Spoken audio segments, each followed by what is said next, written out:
Trump ഇന്നലെ ഒരു പ്രസ്താവന നടത്തി. ട്രംപ് കാഷ്വലായിട്ടൊരു പ്രസംഗത്തിൽ പറഞ്ഞാണ്, ഇപ്പം എല്ലാം ട്രംപ് ഒരു കാര്യം പറഞ്ഞു കഴിഞ്ഞാൽ 980 പ്രാവശ്യം അത് ആവർത്തിക്കും. ആ ഒരു മാസം മൊത്തം അത് തന്നെ ആയിരിക്കും പറയുന്നത്.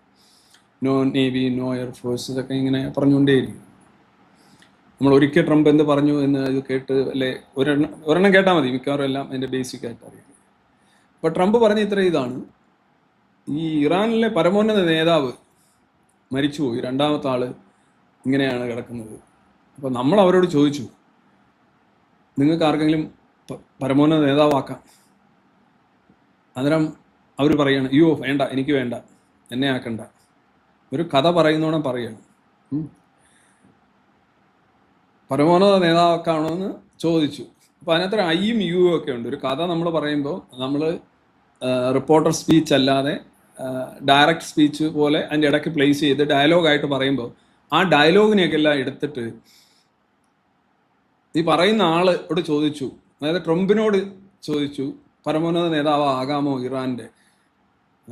ട്രംപ് പറഞ്ഞെന്ന്, അയ്യോ എനിക്ക് വേണ്ട എന്ന് ട്രംപ് പറഞ്ഞെന്നും പറഞ്ഞ് അടിച്ചു വിടുന്നു. പിന്നെ അതിൻ്റെ മേളിൽ എത്രയോ പോസ്റ്റുകളുടെ കോലാഹലം. സത്യത്തിൽ അത് കേട്ടോണ്ട് നിൽക്കുന്ന ആർക്കും അതിനകത്ത് അത്ര വലിയ കടുകട്ടിയായിട്ടുള്ള ഇംഗ്ലീഷോ ഒന്നുമില്ല. കേട്ടോണ്ട് നിൽക്കുന്ന ആർക്കും, അത് കേട്ടോണ്ടിരുന്നവർക്കും അല്ലെങ്കിൽ ഇംഗ്ലീഷ് പ്രസ്സിനും ഒക്കെ ഒരു സാധാരണ അയാൾ പറയുന്ന ഒരു കാര്യം റിപ്പീറ്റ് ചെയ്യുന്നതായിട്ടേ അവർക്ക് തോന്നിയുള്ളൂ. പക്ഷേ മലയാളത്തിലെ വാർത്താ ചാനലുകൾ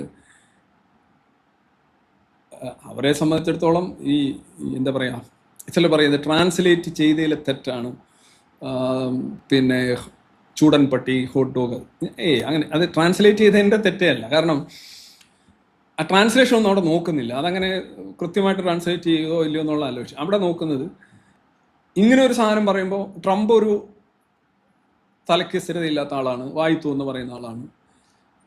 അപ്പോൾ അതുകൊണ്ട് ട്രംപിൻ്റെ മേളിൽ ഇതിടുക, ട്രംപിൻ്റെ ഒരു പടം വെക്കുക, ഒരു വാർത്ത വെക്കുക, അപ്പോൾ അതിൻ്റെ താഴെ അത് തന്നെ ഒരു ക്ലിക്ക് ബെയ്റ്റാണ്. ഇനി ട്രംപ് അങ്ങനെ ഒന്നും പറഞ്ഞിട്ടില്ലെങ്കിലും ഒന്നും സംഭവിക്കാനില്ല. ഇല്ലേ, മുഹമ്മദിനെ കുറിച്ച് എന്തെങ്കിലും പറഞ്ഞാൽ സംഭവിക്കുന്നതോ അല്ലെങ്കിൽ വേറെ ആരെക്കുറിച്ചെങ്കിലും എന്തെങ്കിലും പറഞ്ഞാൽ സംഭവിക്കുന്ന പോലെ മാപ്പ് പറയുകയോ തിരിച്ച് എടുക്കുകയോ ഒന്നും ആവശ്യമില്ലല്ലോ. ട്രംപിനെ ഇപ്പോൾ 4 തെറിയോ 4 തന്തയ്ക്ക് വിളിയോ അല്ലെങ്കിൽ എന്തും പറയാം, എന്തും പറഞ്ഞാൽ പ്രത്യേകിച്ച് ഇവിടെ ഇരുന്ന് പറയുന്നതിന് ഒരു കുഴപ്പമില്ല. അപ്പോൾ ആ ഒരു സാമാന്യമായ ഉത്തരവാദിത്വം പോലും നമ്മളുടെ മാധ്യമങ്ങൾ ഇക്കാര്യത്തിൽ കാണിക്കില്ല. അവർക്ക് ആകെ ക്ലിക്ക് ബെയ്റ്റ് എന്ന് പറയുന്ന സാധനമല്ല, അവരുടെ മാർക്കറ്റിംഗ് നോക്കേ ആയിക്കോട്ടെ. പക്ഷെ എന്നിരുന്നാലും ഈ ക്രെഡിബിലിറ്റി എന്ന് പറയുന്നൊരു സാധനമുണ്ട്. അതായത് നമ്മളിങ്ങനെ റിപ്പീറ്റഡ് ആയിട്ട് ഈ വെറും വഷളനായിട്ട് ന്യൂസുകൾ അല്ലെങ്കിൽ ആളുകൾക്ക് താഴെ വന്ന് കലഹം ഉണ്ടാക്കാനും അവർക്ക് വായിത്തു വന്ന് എഴുതി വെക്കാനും തെറിവിളി, അതിൻ്റെ കീഴിൽ ട്രംപിനെ കുറിച്ചങ്ങ് തെറിവിളിയാണ്. ട്രംപ് അതിനകത്തൊന്നും പറഞ്ഞില്ല. ട്രംപ് എന്തെല്ലാം കാര്യങ്ങൾ പറഞ്ഞിട്ടുണ്ട്, ട്രംപ് പറഞ്ഞിട്ടുള്ള എന്തെല്ലാം ഡയലോഗുകളുണ്ട്, അതൊക്കെ എടുത്തങ്ങോട്ട് വെക്ക്. ഇത് പുള്ളി പറഞ്ഞതല്ല, അത് തെറ്റായി മനസ്സിലാക്കിയോ അല്ലെങ്കിൽ തെറ്റായ ഇൻറ്റൻഷനോട് കൂടി അത് ചിത്രീകരിച്ചോ വെച്ചിട്ട് അതെടുത്തങ്ങ് അടിച്ചുകൊണ്ടിരിക്കുകയാണ്. എന്നെ ഇറാൻ്റെ പ്രസിഡന്റ് ആവാൻ, പരമോന്നത നേതാവാൻ വിളിച്ചു, ഞാൻ പോയില്ല. ട്രംപ് എന്നിട്ട് ഉച്ച കഴിഞ്ഞ് വൈകുന്നേരം ആയപ്പോൾ ഒരു മാധ്യമം പറയുന്നു, അങ്ങനെ ഒരു പ്രസ്താവന യഥാർത്ഥത്തിൽ ട്രംപ് പറഞ്ഞിട്ടില്ല. അപ്പോൾ ഇവരൊക്കെ ഏതോ ഫേസ്ബുക്കിൽ ഞാനതിൻ്റെ ഒരു കമൻ്റ് ഇട്ടായിരുന്നു.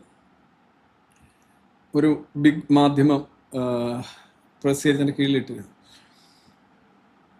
അപ്പോൾ വേറൊരു മാധ്യമം എന്ന് പറയുന്നത്, ഈ വാർത്ത യഥാർത്ഥത്തിൽ ഇങ്ങനെയല്ല എന്നും പറഞ്ഞുകൊണ്ട് ഒരു കമന്റ്. പക്ഷെ അതിൻ്റെ കീഴിലും ട്രംപിനെ ചിത്തോളി. ആക്ച്വലി മാധ്യമങ്ങളിലാണ് യഥാർത്ഥത്തിൽ എല്ലാം ഒപ്പിച്ചു വെച്ചത്. ആ ഒരു വിഷയം വേറെ എല്ലാ, ഇപ്പോൾ ഒരാളിപ്പോൾ ഒരു സ്ഥിരം കുറ്റവാളിയായിട്ടുള്ള ഒരാൾ, അയാളുടെ മേളിൽ എല്ലാ കേസുകളും വെച്ചു കൊടുക്കുന്നത് ശരിയല്ലല്ലോ. അല്ലെങ്കിൽ സ്ഥിരം അവാർഡ് വിൻ ചെയ്യുന്ന ഒരാളുടെ മേളിൽ എല്ലാ അവാർഡും അയാൾക്കാണ് എന്ന് വരുത്തുന്ന, അതേപോലെ രണ്ടും പാടില്ല. ഓരോന്നിനും ഓരോ രീതിയിലാണ് എന്താണ് പറഞ്ഞു എന്നാണ് നോക്കേണ്ടത്. അവർ സാമാന്യമായ ഇത് യഥാർത്ഥത്തിൽ കാണുന്നില്ല. ഇത് മറുവശത്ത് ഒരിക്കലും അങ്ങനെ വരുന്നുമില്ല. ഇന്നലെ തന്നെ ഇറാൻ്റെ ഹോർമൂസ് കടലിടുക്ക് അടച്ചിടും, ഞാനാണിത് നിയന്ത്രിക്കുന്നത് എന്നൊക്കെ സ്ഥിരമായി പറയുന്ന ഒരു നേവൽ ചീഫ്, ആ പുള്ളി ഇന്നലെ വധിച്ചു. അപ്പോൾ അത് രാവിലെ തൊട്ടേ ഇസ്രയേൽ പറഞ്ഞു. പക്ഷേ ഇന്നലെ രാത്രിയിലും വരുന്ന മലയാള ന്യൂസുകളിൽ എന്ന് ഇസ്രായേൽ അവകാശപ്പെടുന്നു എന്ന് മാത്രമേ ഉള്ളൂ. എന്ത് സൂക്ഷ്മത, എന്ത് കൃത്യത, എന്ത് നല്ല ജാഗ്രത. അത് 100% ശരിയാണ്, അങ്ങനെയേ അവകാശപ്പെടാവൂ, അതിനകത്ത് ഒരു തെറ്റുമില്ല. പക്ഷെ അതുപോലെ അല്ല, അത്തരം ഒരു ജാഗ്രതയും കൃത്യതയും ഒരു സെൻസ് ഓഫ് ന്യൂട്രാലിറ്റി ഒന്നും മറുവശത്ത് കാണുന്നില്ല എന്നതാണ്. അങ്ങനെ കാണാതിരിക്കുമ്പോൾ എന്താണ് സംഭവിക്കുന്നത്?